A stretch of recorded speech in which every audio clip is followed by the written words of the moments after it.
Hi friends, welcome back to Arya's learning.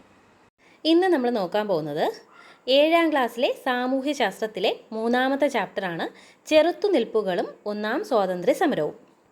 അപ്പോൾ ഒന്നാമത്തെ ചോദ്യം, ബംഗാളിലെ പട്ടുനൂൽ കൃഷിക്കാർ അറിയപ്പെട്ടിരുന്ന പേരെന്താണ്? ബംഗാളിലെ പട്ടുനൂൽ കൃഷിക്കാർ അറിയപ്പെട്ടിരുന്നത് നഗോഡകൾ എന്നാണ്. നഗോഡകൾ. ബംഗാളിലെ പട്ടുനൂൽ കൃഷിക്കാർ അറിയപ്പെട്ടിരുന്നത് നഗോഡകൾ. പണം പലിശയ്ക്ക് കൊടുക്കുന്നവർ അറിയപ്പെട്ടിരുന്നത് എന്താണ്? അത് സാഹുക്കൾ. പണം പലിശയ്ക്ക് കൊടുക്കുന്നവർ അറിയപ്പെട്ടിരുന്നത് സാഹുക്കൾ. അപ്പോൾ ബംഗാളിലെ പട്ടുനൂൽ കൃഷിക്കാർ അറിയപ്പെട്ടിരുന്നത് നഗോഡകൾ, പണം പലിശയ്ക്ക് കൊടുക്കുന്നവർ അറിയപ്പെട്ടിരുന്നതാണ് സാഹുക്കൾ. രണ്ടാമത്തെ ചോദ്യം, ബ്രിട്ടീഷ് ചൂഷണത്തിൽ നിന്ന് രക്ഷ നേടാൻ സ്വന്തം പെരുവിരൽ മുറിച്ചു മാറ്റിയ കർഷകർ അറിയപ്പെടുന്നതാണ് നഗോഡകൾ. ബ്രിട്ടീഷ് ചൂഷണത്തിൽ നിന്ന് രക്ഷ നേടാൻ സ്വന്തം പെരുവിരൽ മുറിച്ചു മാറ്റിയ കർഷകർ അറിയപ്പെടുന്നതാണ് നഗോഡകൾ. അടുത്ത ചോദ്യം, നികുതി പിരിച്ചെടുക്കാൻ ഇടനിലക്കാരായി ഈസ്റ്റ് ഇന്ത്യ കമ്പനി ചുമതലപ്പെടുത്തിയവരാണ് ജമീന്ദാർമാർ. നികുതി പിരിച്ചെടുക്കാൻ ഇടനിലക്കാരായി ഈസ്റ്റ് ഇന്ത്യ കമ്പനി ചുമതലപ്പെടുത്തിയവരാണ് ജമീന്ദാർമാർ. അടുത്ത ചോദ്യം, ഇന്ത്യയിലെ ആദ്യ റെയിൽവേ ലൈൻ എവിടെ മുതൽ എവിടം വരെയാണ്?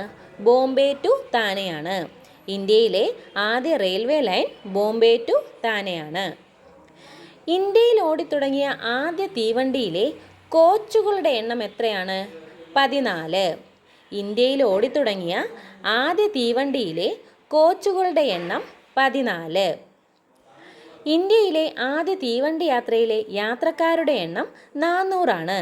ഇന്ത്യയിലെ ആദ്യ തീവണ്ടി യാത്രയിലെ യാത്രക്കാരുടെ എണ്ണം 400 ആണ്. ഇനി കേരളത്തിൽ തീവണ്ടി ഗതാഗതം ആരംഭിച്ചത് എന്നാണ്? 1861 മാർച്ചിലാണ്. കേരളത്തിൽ തീവണ്ടി ഗതാഗതം ആരംഭിച്ചത് 1861 മാർച്ചിൽ.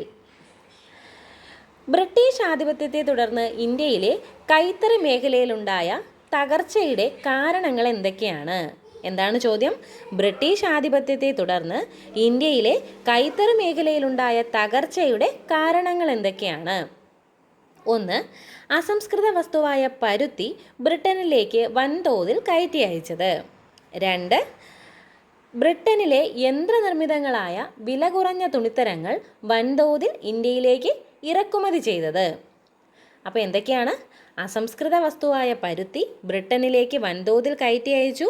പിന്നെ ബ്രിട്ടനിലെ യന്ത്രനിർമ്മിതങ്ങളായ വില കുറഞ്ഞ തുണിത്തരങ്ങൾ വൻതോതിൽ ഇന്ത്യയിലേക്ക് ഇറക്കുമതി ചെയ്തു. അപ്പോൾ ഇത് രണ്ടുമാണ് എന്ത്? പ്രധാനമായിട്ടും ബ്രിട്ടീഷ് ആധിപത്യത്തെ തുടർന്ന് ഇന്ത്യയിലെ കൈത്തറി മേഖലയിലുണ്ടായ തകർച്ചയുടെ കാരണങ്ങൾ. അടുത്ത ചോദ്യം, ഏത് നൂറ്റാണ്ടിൻ്റെ അവസാനത്തിൽ ബംഗാളിൽ നടന്ന കാർഷിക കലാപങ്ങളാണ് സന്യാസി കലാപവും ഫക്കീർ കലാപവും? 18ാം നൂറ്റാണ്ടിൻ്റെ അവസാനത്തിലാണ്. ഓക്കെ, അപ്പോൾ 18ാം നൂറ്റാണ്ടിൻ്റെ അവസാനത്തിൽ ബംഗാളിൽ നടന്ന കാർഷിക കലാപങ്ങളാണ് സന്യാസി കലാപവും ഫക്കീർ കലാപവും. ഇനി മലബാറിൽ കലാപങ്ങൾ പൊട്ടിപ്പുറപ്പെട്ട കാലഘട്ടം ഏതാണ്? 19ാം നൂറ്റാണ്ട്. മലബാറിൽ കലാപങ്ങൾ പൊട്ടിപ്പുറപ്പെട്ട കാലഘട്ടമാണ് 19ാം നൂറ്റാണ്ട്. മലബാർ കലാപങ്ങളുടെ കാലയളവിൽ ബംഗാളിൽ പൊട്ടിപ്പുറപ്പെട്ട സമാന സ്വഭാവമുള്ള കലാപങ്ങൾ അറിയപ്പെടുന്ന പേരാണ് ഫറാസി കലാപങ്ങൾ. എന്താണ്? മലബാർ കലാപങ്ങളുടെ കാലയളവിൽ ബംഗാളിൽ പൊട്ടിപ്പുറപ്പെട്ട സമാന സ്വഭാവമുള്ള കലാപങ്ങളാണ് ഫറാസി കലാപങ്ങൾ. അടുത്ത ചോദ്യം, കർഷകരെ കൂടാതെ ഈസ്റ്റ് ഇന്ത്യ കമ്പനിക്കെതിരെ കലാപത്തിലേർപ്പെട്ട ഗോത്രവർഗക്കാരിൽ പെടുന്നവരാരൊക്കെയെന്നാണ്. ഓക്കെ, അപ്പോൾ ഛോട്ടാ നാഗ്പൂരിലെ കോളുകൾ, രാജ്മഹൽ കുന്നിലെ സാന്താൾമാർ, മറാത്തയിലെ ഫീലുകൾ, അഹമ്മദ് നഗറിലെ കോലികൾ. അപ്പോൾ എന്താണ് ചോദ്യം? കർഷകരെ കൂടാതെ ഈസ്റ്റ് ഇന്ത്യ കമ്പനിക്കെതിരെ കലാപത്തിലേർപ്പെട്ട ഗോത്രവർഗക്കാരാരൊക്കെയെന്നാണ്. ഓക്കെ, അപ്പോൾ ഛോട്ടാ നാഗ്പൂരിലെ കോളുകൾ, രാജ്മഹൽ കുന്നിലെ സാന്താൾമാർ, മറാത്തയിലെ ഫീലുകൾ, അഹമ്മദ് നഗറിലെ കോലികൾ. ഓക്കെ, അടുത്ത ചോദ്യം, സിദ്ധു കാൻഹു ഏത് കലാപവുമായി ബന്ധപ്പെട്ടിരിക്കുന്നു? സിദ്ധു കാൻഹു ഏത് കലാപവുമായി ബന്ധപ്പെട്ടവരാണ്? സാന്താൾ കലാപം. അടുത്ത ചോദ്യം, സാന്താൾ ഗോത്ര കലാപത്തെക്കുറിച്ച് പ്രതിപാദിക്കുന്ന elementary aspect of pleasant insurgency അതിൻ്റെ രചയിതാവ് ആരാണെന്നാണ്. റാണജിത് ഗുഹ. എന്താണ്? സാന്താൾ ഗോത്ര കലാപത്തെക്കുറിച്ച് പ്രതിപാദിക്കുന്ന എലമെൻ്ററി ആസ്പെക്റ്റ് ഓഫ് പെസൻ്റ് ഇൻസർജൻസിയുടെ രചയിതാവാണ് റാണജിത് ഗുഹ. അടുത്ത ചോദ്യം, ഈസ്റ്റ് ഇന്ത്യ കമ്പനിക്കെതിരെ കലാപത്തിനിറങ്ങി അധികാരം നഷ്ടപ്പെട്ട പ്രധാന നാട്ടുരാജാക്കന്മാർ ആരൊക്കെയെന്നാണ്. ഓക്കെ, ഔദിലെ രാജ ചെയ്ത് സിംഗ്. ഒന്നാരാണ്? ഔദിലെ രാജ ചെയ്ത് സിംഗ്. കർണാടകയിലെ കിട്ടൂർ ചിന്നമ്മ. കർണാടകയിലെ കിട്ടൂർ ചിന്നമ്മ. കൊച്ചിയിലെ പാലിയത്തച്ചൻ. കൊച്ചിയിലെ പാലിയത്തച്ചൻ. അപ്പോൾ ചോദ്യം എന്താണ്? ഈസ്റ്റ് ഇന്ത്യ കമ്പനിക്കെതിരെ കലാപത്തിന് ഇറങ്ങി അധികാരം നഷ്ടപ്പെട്ട പ്രധാന നാട്ടുരാജാക്കന്മാരിലും പ്രഭുക്കന്മാരും ഉണ്ട്. ഓക്കെ, അതാരൊക്കെയെന്നാണ്? ഔദിലെ രാജ ചെയ്ത് സിംഗ്, കർണാടകയിലെ കിട്ടൂർ ചിന്നമ്മ, കൊച്ചിയിലെ പാലിയത്തച്ചൻ. അടുത്ത ചോദ്യം, പഴശ്ശി യുദ്ധത്തിനുള്ള പ്രധാന കാരണം എന്താണ്? വടക്കേ മലബാറിലെ കോട്ടയം മേഖലയിൽ നികുതി പിരിക്കാനുള്ള പഴശ്ശിയുടെ അവകാശം തടഞ്ഞതാണ് പഴശ്ശി യുദ്ധത്തിനുള്ള പ്രധാന കാരണം. എന്താണ്? വടക്കേ മലബാറിലെ കോട്ടയം മേഖലയിൽ നികുതി പിരിക്കാനുള്ള പഴശ്ശിയുടെ അവകാശം തടഞ്ഞതാണ് പഴശ്ശി യുദ്ധത്തിനുള്ള പ്രധാന കാരണം. അടുത്ത ചോദ്യം, പഴശ്ശി യുദ്ധത്തിൽ പഴശ്ശി രാജയെ സഹായിച്ചവരാരൊക്കെ? തലയ്ക്കൽ ചന്തു, കൈതേരി അമ്പു, അത്തൻ ഗുരുക്കൾ, എടച്ചന കുങ്കൻ. തലയ്ക്കൽ ചന്തു, കൈതേരി അമ്പു, അത്തൻ ഗുരുക്കൾ, എടച്ചന കുങ്കൻ. അടുത്ത ചോദ്യം, രണ്ടാം പഴശ്ശി യുദ്ധ സമയത്ത് മലബാർ സബ് കളക്ടർ ആയിരുന്നത് ആരാണ്? രണ്ടാം പഴശ്ശി യുദ്ധ സമയത്തെ മലബാർ സബ് കളക്ടർ ആരാണ്?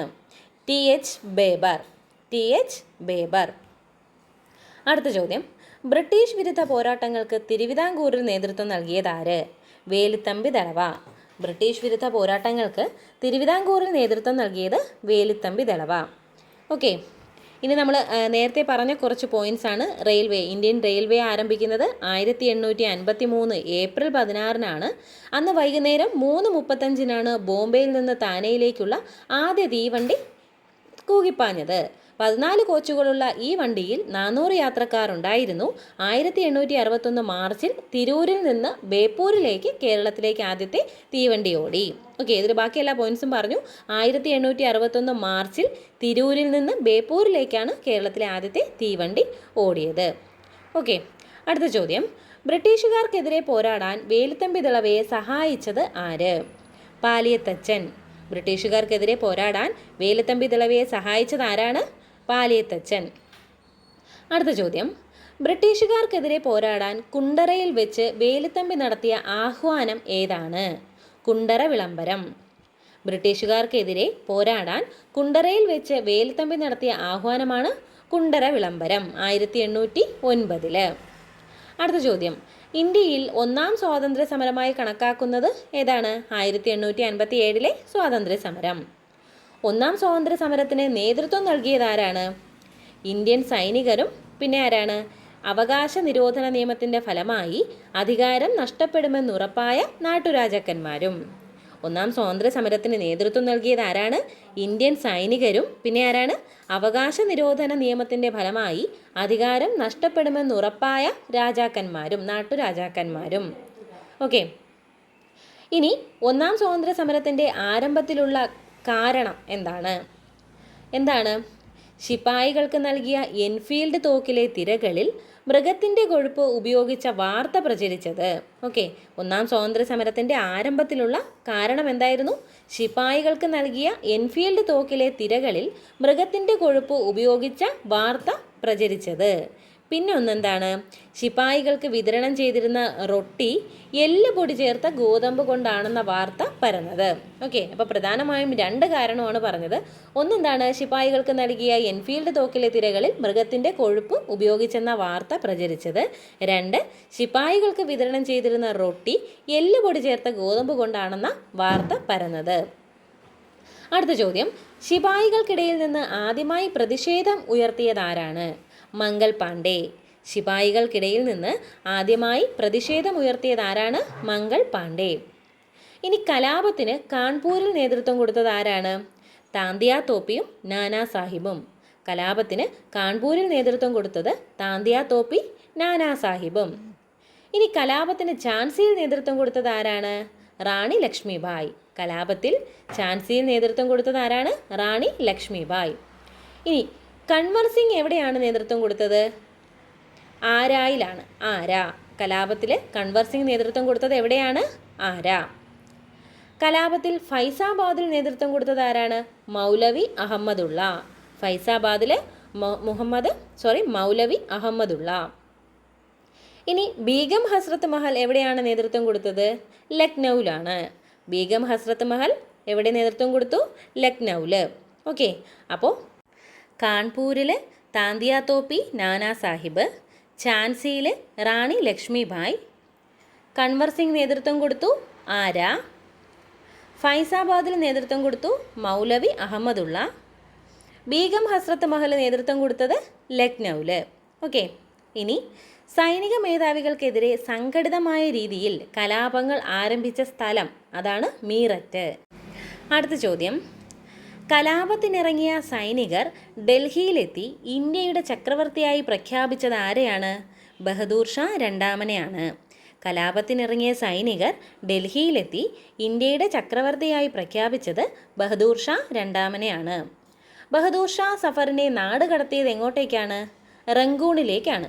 ബഹദൂർ ഷാ സഫറിനെ നാട് കടത്തിയത് റങ്കൂണിലേക്കാണ്. അടുത്ത ചോദ്യം, ഈസ്റ്റ് ഇന്ത്യ കമ്പനി ഭരണത്തിനെതിരെ നാടിൻ്റെ മോചനത്തിനായുള്ള ആദ്യ ബഹുജന സമരം ഏതാണ്? 1857 സമരമാണ്. ഈസ്റ്റ് ഇന്ത്യ കമ്പനി ഭരണത്തിനെതിരെ നാടിൻ്റെ മോചനത്തിനായുള്ള ആദ്യ ബഹുജന സമരം ഏതാണെന്ന് ചോദിച്ചാൽ അത് 1857 സമരമാണ്. 1857 ഒന്നാം സ്വാതന്ത്ര്യ സമരത്തിൻ്റെ അനന്തരഫലമായി എന്ത് സംഭവിച്ചു? ഇംഗ്ലീഷ് ഈസ്റ്റ് ഇന്ത്യ കമ്പനിയുടെ ഭരണം അവസാനിച്ചു. ഇംഗ്ലീഷ് ഈസ്റ്റ് ഇന്ത്യ കമ്പനിയുടെ ഭരണം അവസാനിക്കാനിടയായ വിളംബരം ഏതാണ്? 1858 വിളംബരം. ഇംഗ്ലീഷ് ഈസ്റ്റ് ഇന്ത്യ കമ്പനിയുടെ ഭരണം അവസാനിക്കാനിടയായ വിളംബരമാണ് 1858 വിളംബരം. ഇനി 1857 സമരം പരാജയപ്പെടാനുണ്ടായ കാരണങ്ങൾ എന്തൊക്കെയാണ്? ഉത്തരേന്ത്യയിൽ മിക്ക സ്ഥലങ്ങളിലും കലാപങ്ങൾ ഉണ്ടായെങ്കിലും ഇതിനൊരു സംഘടിത സ്വഭാവം ഉണ്ടായിരുന്നില്ല. പിന്നെ കലാപകാരികളെ അപേക്ഷിച്ച് സൈനിക ശേഷിയും സംഘാടന മികവും മെച്ചപ്പെട്ട ആയുധങ്ങളും കമ്പനിക്കുണ്ടായിരുന്നു. പിന്നെ ഇന്ത്യക്കാരിൽ എല്ലാ വിഭാഗങ്ങളുടെയും പിന്തുണ നേടുന്നതിൽ കലാപകാരികൾ പരാജയപ്പെട്ടു. ഇംഗ്ലീഷ് വിദ്യാഭ്യാസം നേടിയ ഇന്ത്യക്കാർ സമരത്തിന് എതിരായിരുന്നു. പിന്നെ എന്താണ്? സമ്പന്നരായ നാട്ടുരാജാക്കന്മാർ കമ്പനിക്കായിരുന്നു പിന്തുണ നൽകിയിരുന്നത്. അപ്പോൾ ഇത്രയൊക്കെ കാരണങ്ങൾ എന്താണ് 1857 സമരം പരാജയപ്പെടാൻ കാരണമായി. ഓക്കെ. അപ്പോൾ ക്ലാസ് എല്ലാവർക്കും ഇഷ്ടമായെന്ന് വിചാരിക്കുന്നു. എല്ലാവരും നന്നായിട്ട് പഠിക്കുക. ഓക്കെ. താങ്ക്